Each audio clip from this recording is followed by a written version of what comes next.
Ricardo já começou complicando o negócio, né, Ricardo? O que é a graça que salva? Gente, se existe algo difícil do ser humano aceitar, antes de eu começar aqui ou continuar, gente, eu descobri o quão importante é a gente compreender essa pergunta, para a nossa vida, porque a partir dela vem toda a nossa resposta ao Evangelho. Então, eu queria te desafiar aí a você ter um pouquinho de paciência e aguentar um pouquinho, tentando se concentrar. Eu sei que você consegue, diante daquilo que a gente vai conversar aqui. E aí, um detalhe importante. Eu queria, no final de todas as nossas reflexões aqui nessa série, abrir para algumas perguntas, tá? Então, baseados no tema, né? Lógico, da noite. Então, se você tiver alguma dúvida, alguma questão referente a esse tema que a gente vai compartilhar aqui agora, você guarda aí para o final, tá bom? Para a gente tentar, dentro das nossas possibilidades, né, e do que a Bíblia possibilita também a nós de informação, responder. Então, olha só, se existe um negócio difícil demais do ser humano aceitar, de todo ser humano, é a tal da graça de Deus. É um negócio complicado. Vocês vão ver que não é simples de conceituá-la, ou melhor, não é difícil de conceituá-la, mas é muito difícil de aceitar. A gente entende, né, que o ponto crítico em relação à graça de Deus não é a gente entender o que ela fez ou como ela funciona na história, na nossa vida e tal, mas é a gente aceitar a graça de Deus de forma prática, né, na nossa interação com Deus, com o Evangelho. Por que é difícil? Por que é difícil aceitar a graça de Deus? Aceitar, não entender. Por que é tão difícil aceitar a graça de Deus?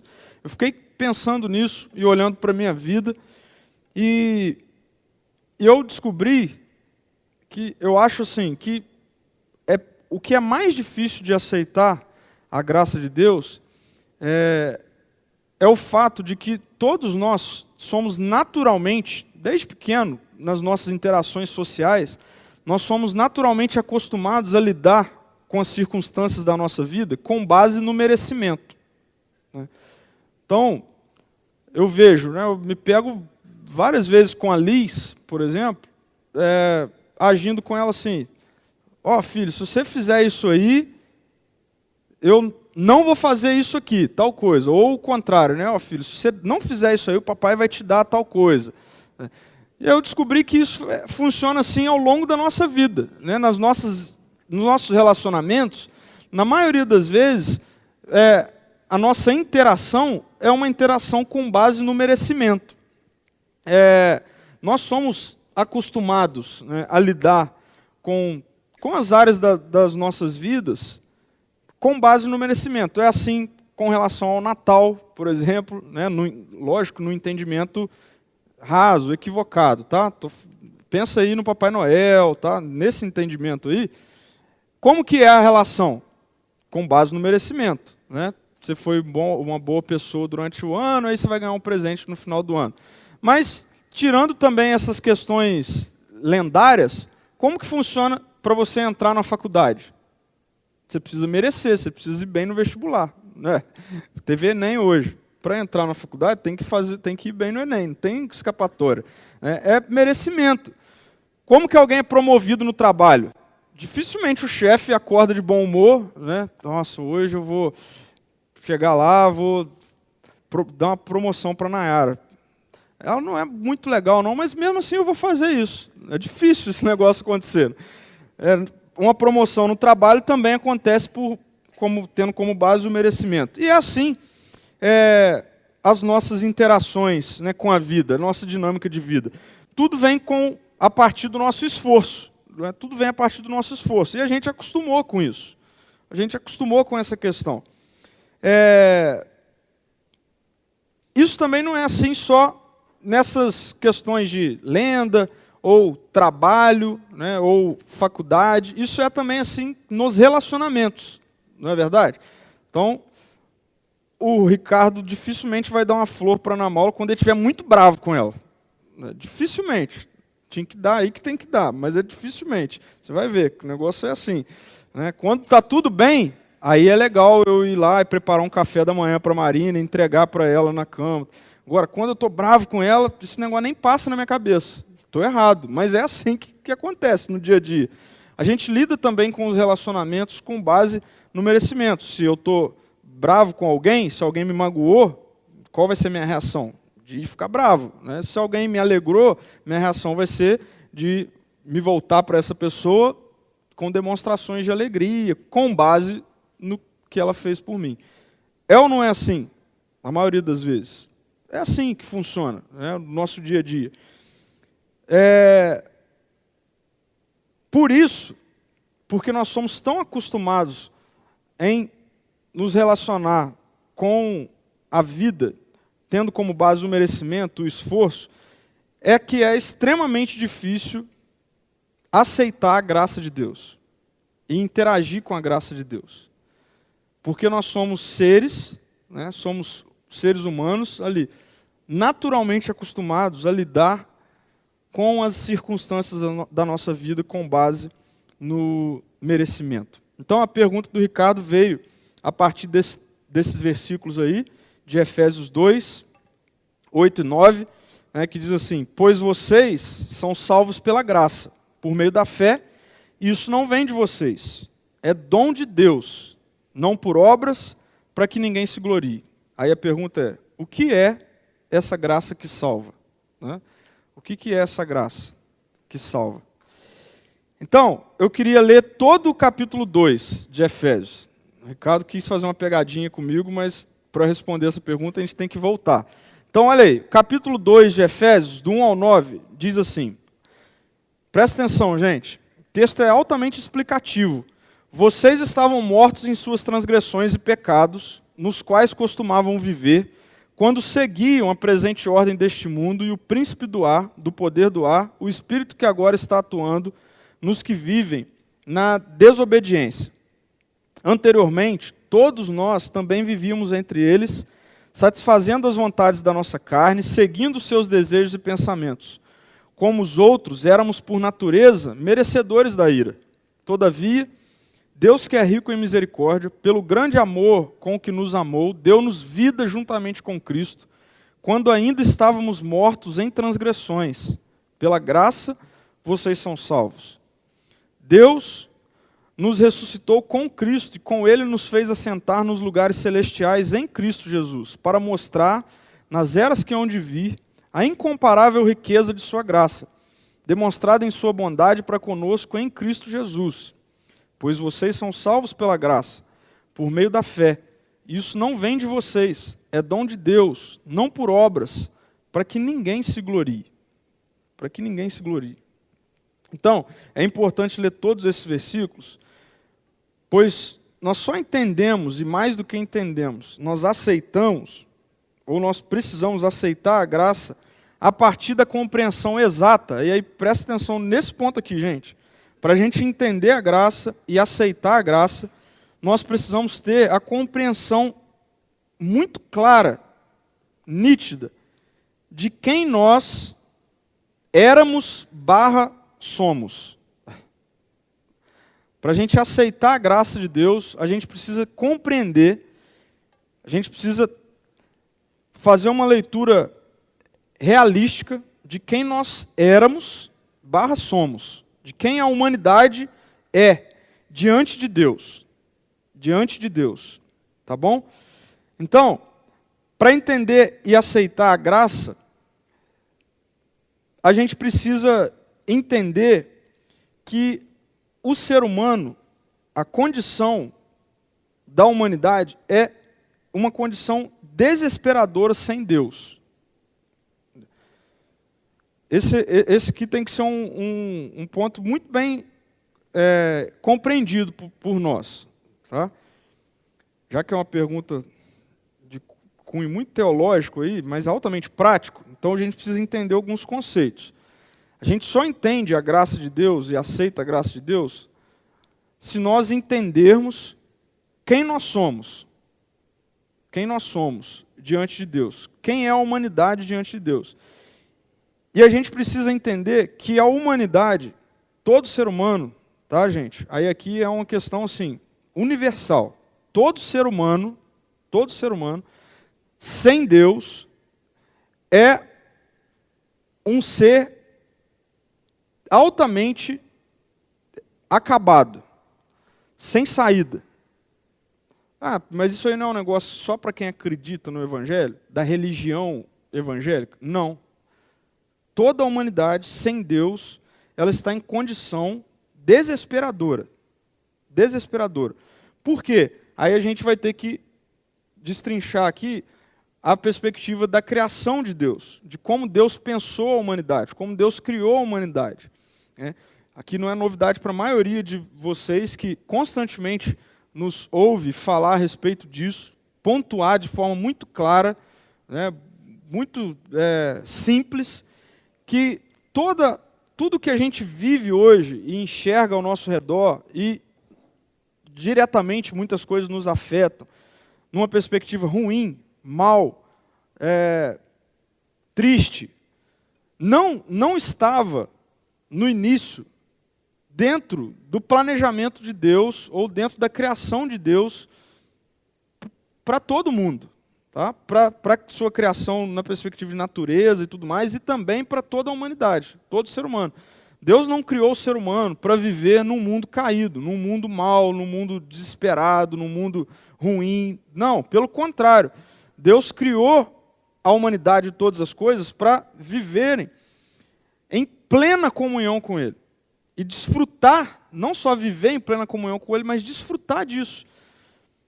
Aí você pode tentar, na sua mente, eu confesso que eu tento fazer isso muitas vezes, pensar no mundo perfeito. Eu tento fazer isso.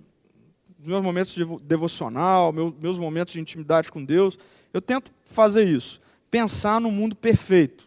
Pensar em mim perfeito. Pensar na Marina perfeita. Pensar em vocês. Não sei se vocês fazem isso. Às vezes isso é coisa de maluco só, né? Então é só eu que faço. Mas eu faço isso. Eu gosto de ficar pensando. Cara, como que seriam as coisas perfeitas? E aí, a minha conclusão sempre é, eu não sei o que é isso, é limitado. Eu nunca consigo chegar na perfeição. Sempre eu encontro alguma coisa. Por que isso é assim? Porque nós nascemos num contexto de imperfeição. Fruto da queda, da desobediência dos nossos pais, dos primeiros seres humanos, que decidiram não obedecer a Deus. E aí, antes que você culpe os primeiros seres humanos, é o que a gente faz todo dia. Todo dia nós decidimos, nós optamos por governar a nossa própria vida em várias áreas da nossa vida. Tá? E aí a condição que se estabeleceu a partir disso, dessa decisão de rebelião, de não deixar Deus governar, de sempre querer tomar conta de alguma coisa e tudo mais, é o que nós chamamos de queda, e que traz como consequência, então, tudo isso de ruim, de negativo, que nós experimentamos todo dia. Que nós assistimos, que nós vemos acontecer na vida dos nossos amigos, de pessoas próximas a nós e tudo mais. Tá? Isso acontece por causa da nossa atitude de rebelião. Deus não tem nada a ver com isso. Nós fizemos isso.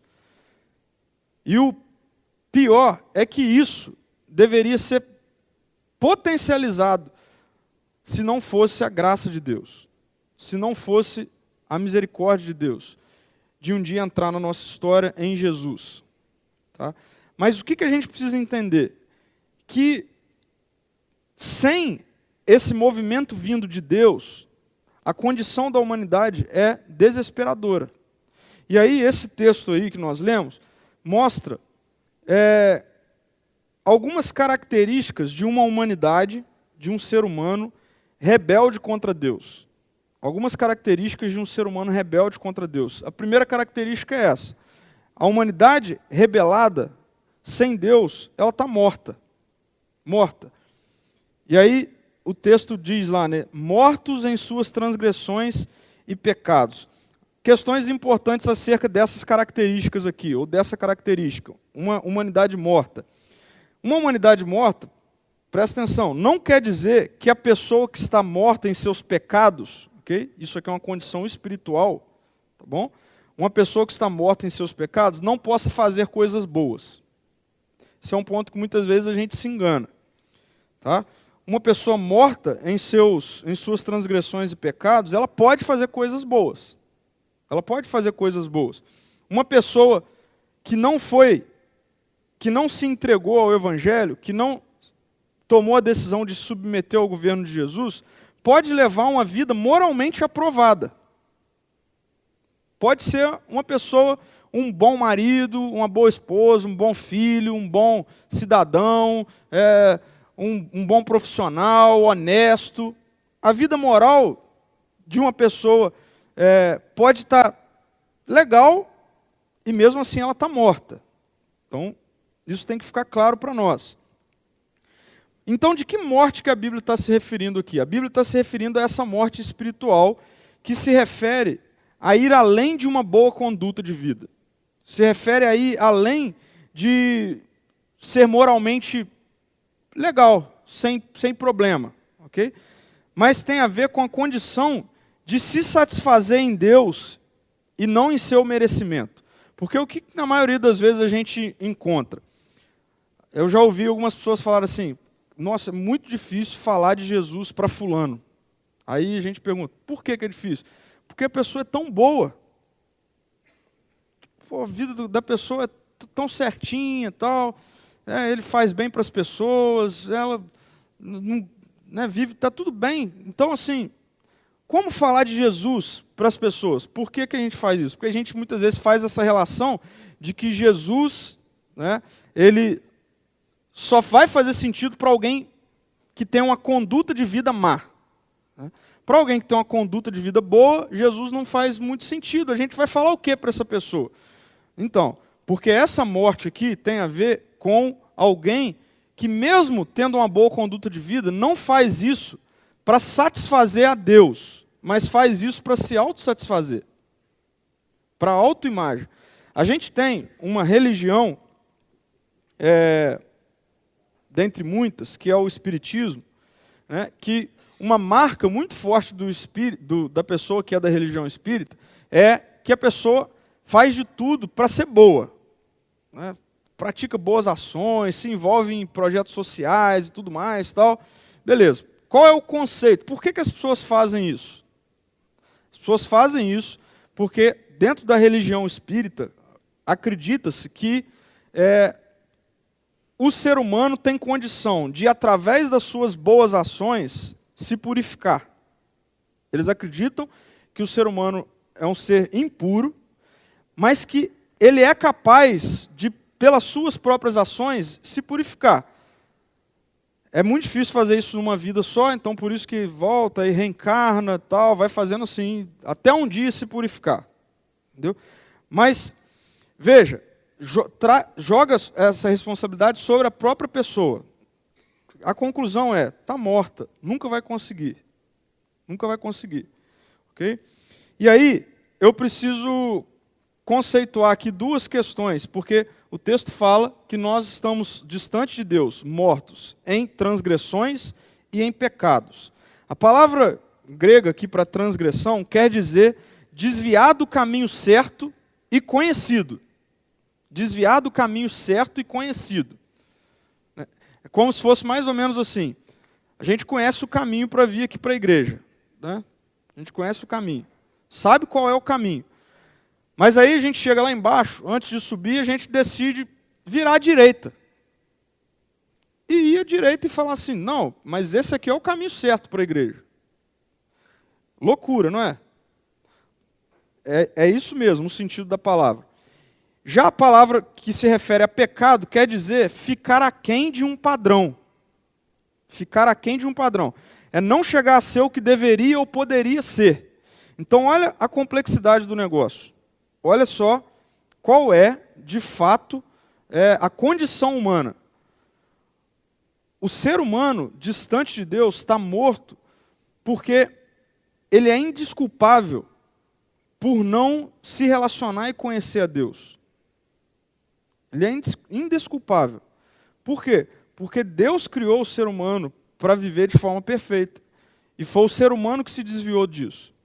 Então, é como se o mundo em que a gente vive, fosse um imenso cemitério. Imagina isso aí. E cada pedra tumular, né, do túmulo, do cemitério, em cima de todo ser humano, tivesse a mesma inscrição. A inscrição é: morto por causa do pecado. Morto porque deixou de viver o que deveria viver e sabia que era para viver. Não tem desculpa. É morte eterna, espiritual. Essa é a condição. Então, uma primeira característica de uma humanidade rebelada contra Deus, ela está morta. Ela está morta. Uma segunda característica é que ela é desobediente. Por quê? Porque ela vive a sua vida a partir do Espírito que agora atua nesses que vivem de forma rebelada, que é o que a Bíblia chama de diabo, de Satanás. 3 forças levam a humanidade à desobediência. 3 forças: o mundo, o diabo e a carne, biblicamente. Mundo não tem a ver, não é sinônimo de natureza criada por Deus. Mas de acordo com o texto de 1 João 2, 15 a 17, que ele fala assim: aquele que ama o mundo não pode amar a Deus, tem a ver com aquele que ama o sistema, as implicações, né, a forma de viver, o jeito de viver do mundo. Né, o sistema, não é natureza, tá? A natureza é boa, a natureza foi criada por Deus, mas o sistema que se instalou a partir da queda é mau. É mau. É por isso que em Romanos o apóstolo Paulo fala assim: vocês não podem se conformar com o mundo, ou seja, com a maneira de pensar, com a cosmovisão. Vocês precisam deixar ser transformados pelo Espírito. Então o mundo, esse ambiente, o sistema, nos impulsiona a uma vida de rebelião contra Deus. É muito prático só olhar para a maneira como a nossa sociedade vive. E muitas vezes quer nos impulsionar a viver. O diabo é esse ser, é o patrono dos desobedientes. Né? É o ser que atua, o espírito que atua nos filhos da desobediência. E a carne não é o nosso corpo, não é o nosso corpo, mas é a nossa natureza. É a nossa natureza. A natureza humana, a partir da queda, ela é inclinada para o mal. Ela é inclinada para a desobediência. Existe um impulso no nosso interior para fazer o que é mal. Ou isso só acontece comigo? Isso acontece com a gente que já tem o Espírito. Imagina para quem não tem, vive de forma desobediente. E aí, qual é a questão importante aqui da desobediência? No que diz respeito a essa natureza, a nossa carne, que não tem a ver com o físico, mas a nossa natureza. Importante entender que nenhuma pessoa consegue mudar a sua natureza. Ninguém aqui consegue mudar a sua natureza. Veja só o que o profeta Jeremias disse, Jeremias 13, 23. Ele faz essa relação, ele fala assim, pergunta: será que o etíope pode mudar a sua pele? Ou o leopardo as suas pintas? Imagina, um leopardo pode tirar suas pintas? Aí ele fala: assim também vocês são incapazes de fazer o bem, vocês que estão acostumados a praticar o mal. Então assim, não tem escapatória. O ser humano, por natureza, é mau, é desobediente. É desobediente. Uma terceira característica, uma humanidade rebelde contra Deus é depravada. E aí o texto fala assim: vocês vivem satisfazendo as vontades da carne, seguindo os seus desejos e pensamentos. Pessoas rebeldes contra Deus vivem para agradar a vontade da carne. Esse é o grande problema.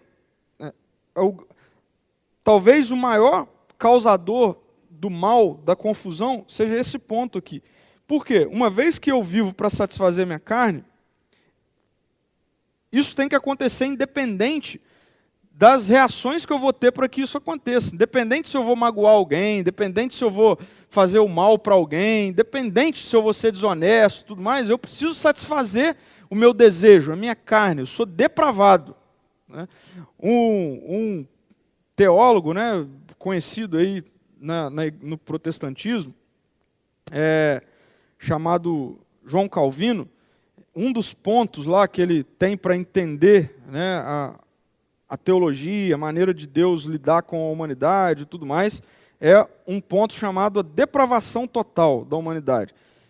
O que significa isso? Que ele defende a ideia, de forma bíblica, que o ser humano ele é totalmente depravado, totalmente, seus pensamentos. Ele sempre age por impulso por causa dessa depravação.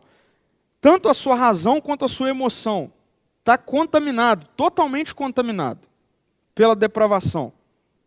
E uma última característica é que então essa humanidade é uma humanidade condenada. O texto fala assim, por natureza, merecedores da ira de Deus. O que é a ira de Deus? A ira de Deus é a sua reação pessoal frente a qualquer pecado, a qualquer atitude de rebelião contra ele. Deus fica irado. Por quê? Porque ele é santo. Entendeu? É a mesma coisa de você ter uma cultura impregnada em você e tudo mais, e alguém vai vir para viver com você, e ele vai falar assim, não, mas você vai ter que aceitar a minha forma de viver. Qual vai ser a sua reação? Não tem condição, não tem jeito. Deus tem um estilo de vida, ele é perfeito, ele é santo, não tem defeito nenhum. E a natureza dele não permite, não suporta que nada contaminado interaja com ele, que é totalmente santo. Então, por isso, a ira de Deus condena a humanidade. Está condenado. Porque vocês se depravaram, porque vocês não são mais puros, vocês estão contaminados. Então, assim, o que acontece quando se descobre que alguém aqui tem alguma doença que assim, se chegar perto, pega? O que acontece? A pessoa vai para um lugar isolado, não pode viver. Então, Deus, ele é santo, totalmente santo. Ele não pode ter nenhum contato com impureza. Não faz parte da natureza dele. Então, por isso a humanidade é condenada.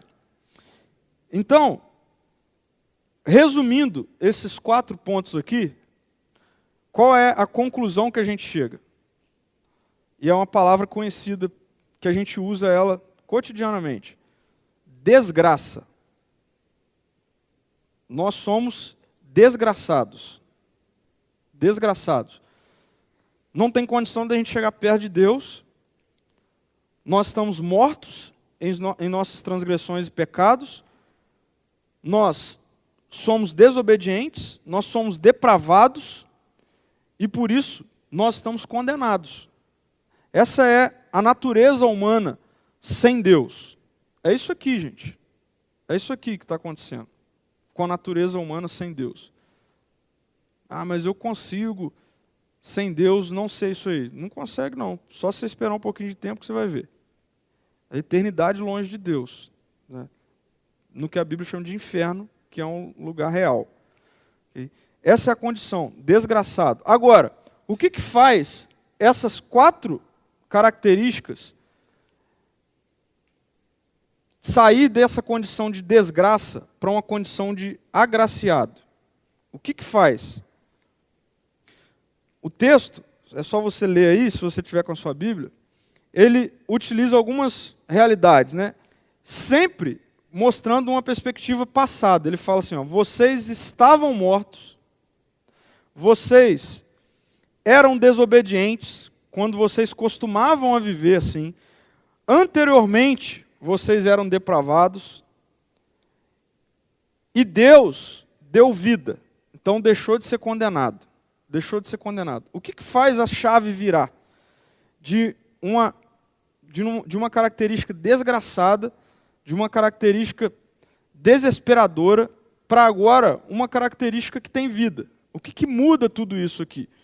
A única possibilidade de mudança dessa realidade é um favor imerecido. Uma vez que a gente entenda a nossa condição, vendo que ela não estava nos planos de Deus, mas que ela veio a acontecer por conta de uma atitude nossa, qual é a única condição que a gente tem de isso mudar, dessa realidade mudar?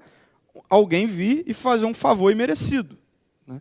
É como se você saísse aí, pegar o cartão de crédito, né, com tanto aí de fundo, e sair comprando. Mas aí você sabe que no mês que vem você não teria o dinheiro para isso, mas mesmo assim você compra. Você sai comprando. Aí chega no mês que vem, o que vai acontecer? Você está morto. Seu nome vai sujar e tudo mais, você não vai ter mais crédito, você vai colocar um monte de gente em apuros e tal. Qual é a única maneira disso se reverter? É alguém chegar para você e falar assim, quanto que você está devendo? Estou devendo 100 mil. Ah, então pode deixar que eu pago. Ué, mas por quê? Porque eu quero. É a única possibilidade. Por quê, gente? Porque diante desse cenário aqui, isso aqui a gente tem que entender, para entender a graça de Deus. Diante desse cenário aqui, ninguém tem condição de pagar a dívida. Bom, ninguém. É um valor impagável. E aí o que vai entrar em ação então? O que vai entrar em ação é a graça. Okay? O que entra em ação diante desse cenário impagável, sem saída, é a graça de Deus. E como a graça de Deus se manifesta? Ela é concreta. Ela não é um negócio abstrato. A graça de Deus é algo concreto. A graça de Deus se manifesta na cruz. É onde a graça de Deus se manifesta. Depois da Bíblia mostrar o caos que é a nossa condição, okay? Vem esse texto, vem esses versículos aí. Todavia, o que todavia significa? Né? Essa transição. Ó, tá tudo desse jeito, mas agora tá desse jeito. Então é isso aqui que está acontecendo. Né? Esse versículo é o versículo chave aqui desse texto, que faz uma transição. Né? Então, ó, essa é a condição que vocês têm.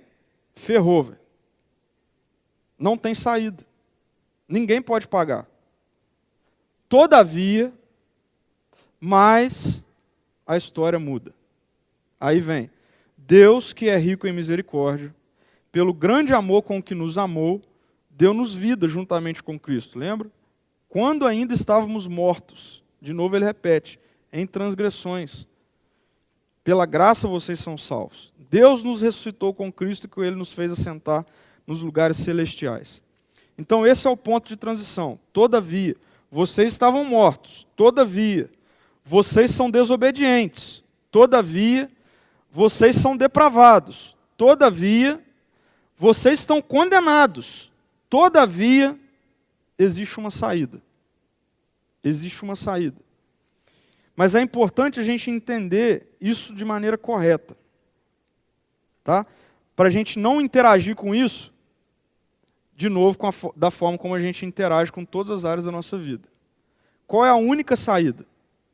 A única, suficiente e de valor imensurável, ou seja, você não pode olhar para a graça de Deus e falar assim, tá bom, eu entendi que é a graça de Deus, mas ela deve ter algum preço que eu posso merecer.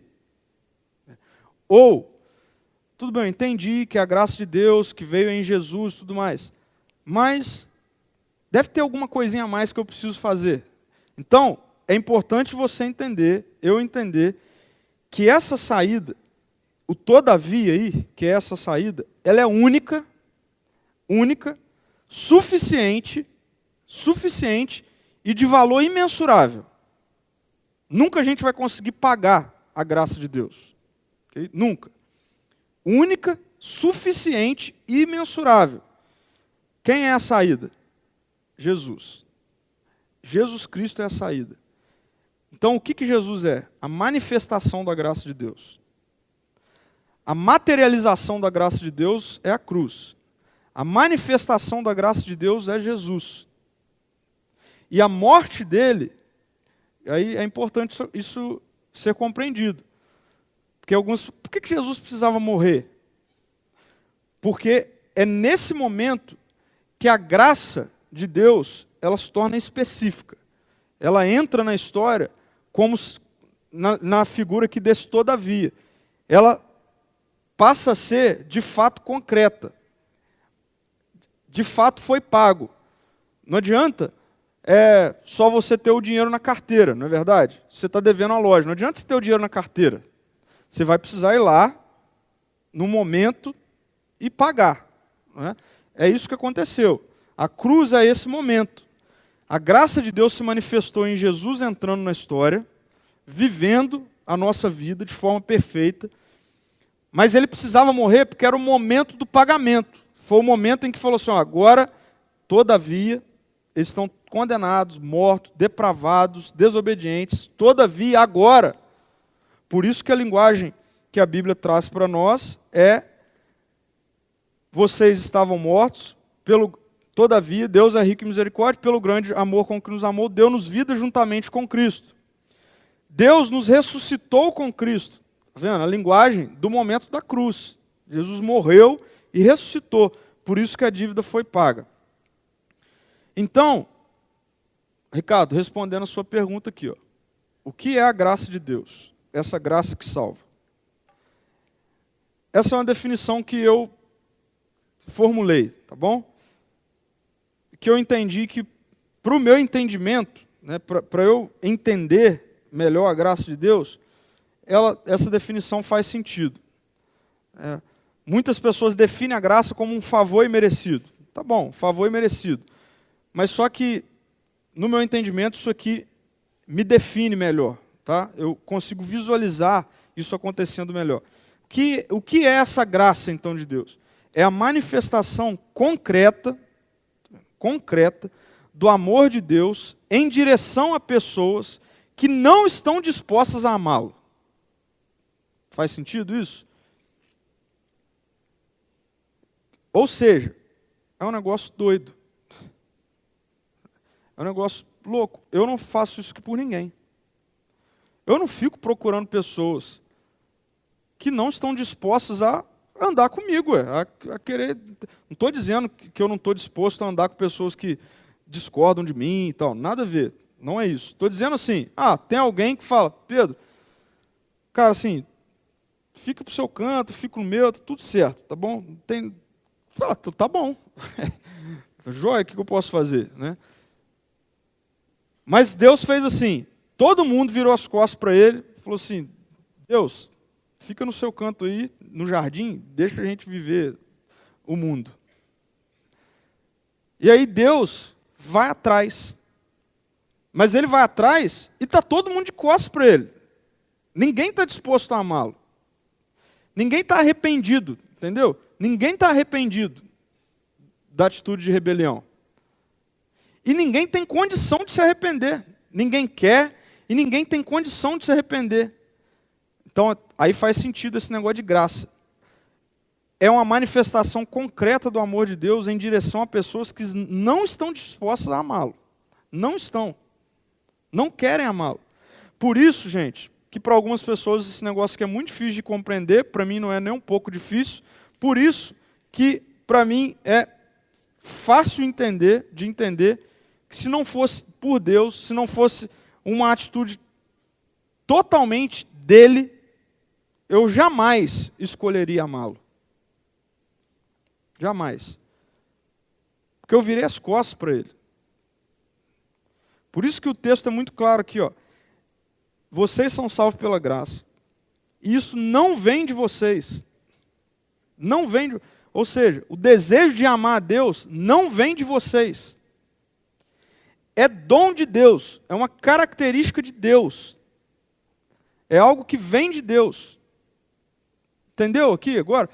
Por isso que eu falei que quando eu fiquei preparando isso, pensando, meditando, e aí me veio a música que a gente cantou na cabeça, eu falei, que negócio maluco. Deus faz esse movimento de me alcançar, de vir ao meu encontro, de me procurar, de me chamar. E eu não tinha sinalizado nenhum desejo de ir atrás dele. Porque às vezes isso também acontece. Alguma pessoa manifesta o desejo de uma aproximação com você. Então você vai e se aproxima. Mas não, nós estávamos distantes de Deus totalmente. E Deus decide Ele fazer o movimento de amar. Só que eu não fiquei satisfeito só em responder essa pergunta. Porque para mim,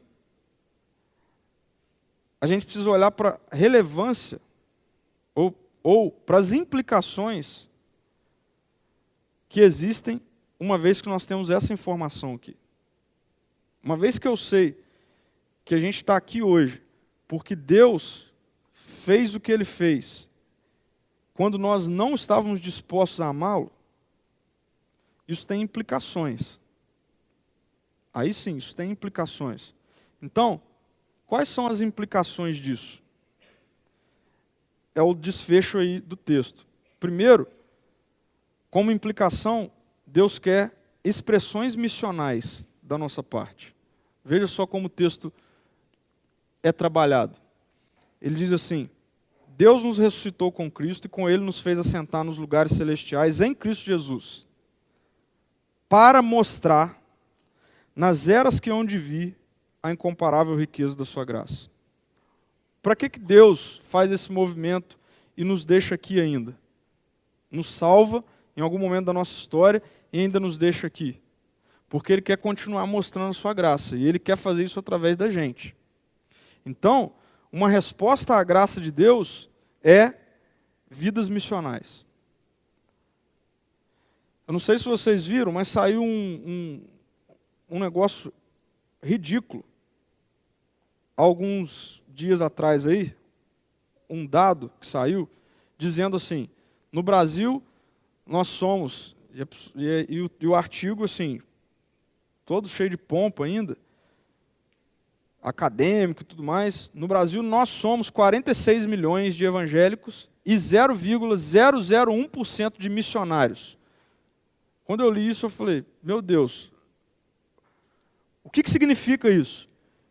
Que dos 46 milhões de evangélicos, apenas 0,001% são discípulos de Jesus.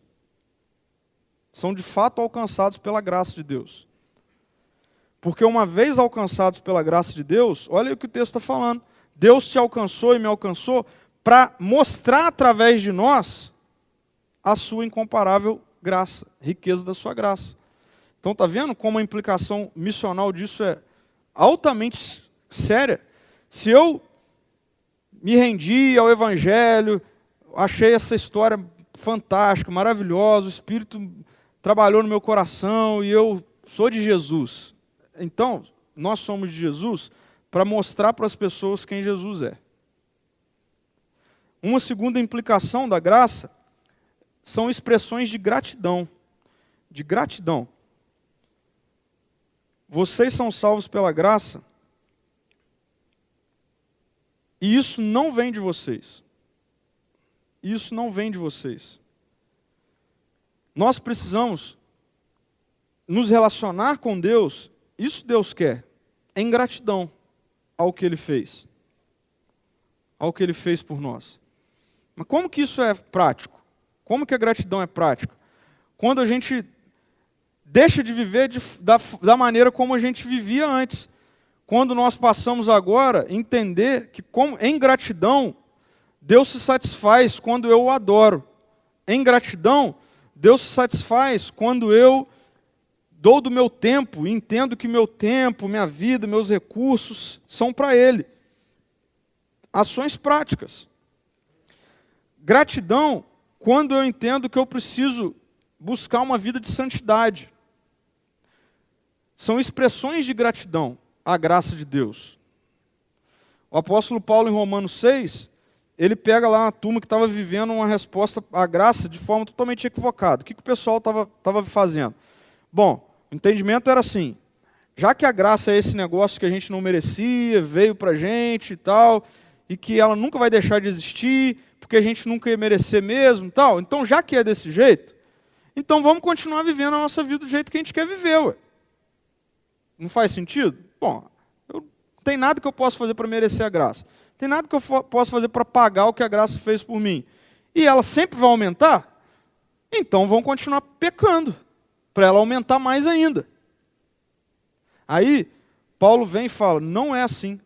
Vocês não entenderam nada. Porque como resposta, vocês precisam ter expressões de gratidão à graça. Qual é a expressão de gratidão à graça? É entender que agora vocês são servos, e a palavra lá é escravos, de Jesus. e tem que buscar uma vida que tem a ver com o estilo de vida de Jesus. E por último, uma resposta à graça são as expressões de compaixão. Compaixão. Que pega muito isso aqui, gente. Rapidinho a gente passa a achar que nós somos bons. E que a gente fez por merecer. Por isso que o texto é muito claro. Não por obras, para quê? Para que ninguém se glorie disso. Se glorie de quê? De ter sido alcançado. De ter sido alcançado. Então, qual é a maneira que um discípulo de Jesus, alcançado pela graça, deve viver? Cheio de compaixão pelas pessoas. A gente deve olhar para a nossa sociedade de forma oposta ao que muitas pessoas que se dizem cristãs olham para a sociedade. Aqui em cima e o resto, todo mundo lá embaixo. Não tem nada a ver com a gente esse negócio. Não foi por nossas obras. Nós não merecíamos. Por isso que o texto é claro. Para que ninguém se glorie, foi Deus que fez tudo. Então qual é a atitude que vocês devem ter para a sociedade? De compaixão. De compaixão. Entendendo que a única diferença, esse é um ponto importante. Qual é a diferença que eu e você temos de um cara que está preso lá porque estuprou 20 crianças? Qual é a diferença?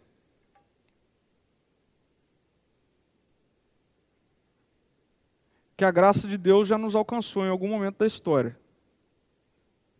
Talvez na dele ainda não. Agora, se a graça o alcança, o evangelho entra na história dele, ele se arrepende de tudo que ele fez e tudo mais. Qual diferença nós temos? Nenhuma. Nenhuma. A graça me alcançou do mesmo jeito que alcançou ele. Ele não merecia tanto quanto eu não merecia. Então, está entendendo? Não tem a ver com moralidade, com uma vida boa, com uma conduta boa e tudo mais. O alcance da graça, ela sempre vem sem a gente merecer. Sempre vem sem merecer. Okay? Então, qual é a saída, por exemplo? Então, qual sentido tem eu falar de Jesus lá para o meu pai, ou sei lá, para o meu tio, para o meu primo, que tem a vida toda certinha e tudo mais? O que tem a ver é que ele está morto. Está morta. Porque a boa conduta dele ou dela tem a ver apenas com a própria vida. Mas não é suficiente para pagar o preço do pecado. Então, gente, essas implicações aqui talvez são mais importantes do que a gente entender a graça. Porque eu não tenho medo de afirmar que a gente não tem todas as respostas para ela. A gente até canta, na música, né, na música a gente canta que fala, é difícil de entender. É mesmo difícil de entender. Por quê? Porque tudo na nossa vida é com base no merecimento, e aí de repente a gente fica sabendo de uma notícia, que é a maior de todas as notícias, que eu não consigo fazer nada para merecer. E esse é um negócio que põe em crise na gente. Porque a gente vira e mexe, nós nos pegamos assim, nossa, hoje meu dia foi ruim, eu fiz tal coisa. E aí a gente começa a orar assim, pedindo perdão a Deus por isso, por aquilo, tal. No fundo, a gente está com medo da mão de Deus, ou de Deus não nos aceitar por causa daquilo. Mas veja, já foi aceito. E veio tudo de Deus, e sempre foi de Deus. Okay?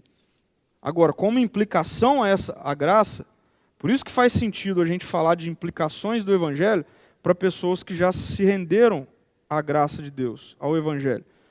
As expressões missionais de gratidão e de compaixão.